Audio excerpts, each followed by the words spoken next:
পাবদা মাছের ঝোল বানানোর জন্য প্রথমে পাবদা মাছটা কেটে ভালো করে নুন হলুদ দিয়ে মাখিয়ে রেখে দিই। কড়াইয়ে আমি তেল গরম করতে দিয়ে দিয়েছি। তেল আমার গরম হয়ে গেছে, আমি এগুলো একে একে পাবদা মাছগুলো দিয়ে ভেজে নেব।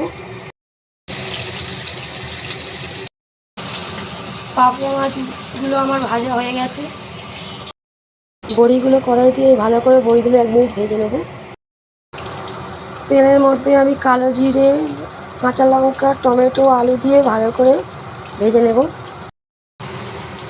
আমার ভাজা হয়ে গেছে। এবার আমি একে একে হলুদ গুঁড়ো দেবো,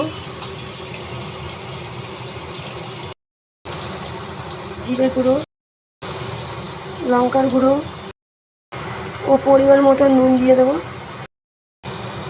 মশলাটাকে ভালো করে কষিয়ে নেব। কষানো আমার হয়ে গেছে, এবার জল ঢেলে দেবো। এইবার আমি ঢাকা দিয়ে দেব। ঝোলটা আমার ফুটে গেছে, আমি গ্যাসটা এবার আস্তে করে দিয়ে দেবো। এবার ঢাকা খুলে দেখবো আলুগুলো সিদ্ধ হয়ে গেছে কিনা। তো আলুগুলো সিদ্ধ হয়ে গেছে। এইবার আমি একে একে মাছগুলো ছেড়ে দেব। মাছগুলো দেওয়া হয়ে গেছে। এবার ভেজে রাখা বড়িগুলো দিয়ে দেব, দিয়ে 2 মিনিট ফুটিয়ে নেব। 2 মিনিট ফোটানো হয়ে গিয়েছে, আমি ধনেপাতা দিয়ে নামিয়ে নেব।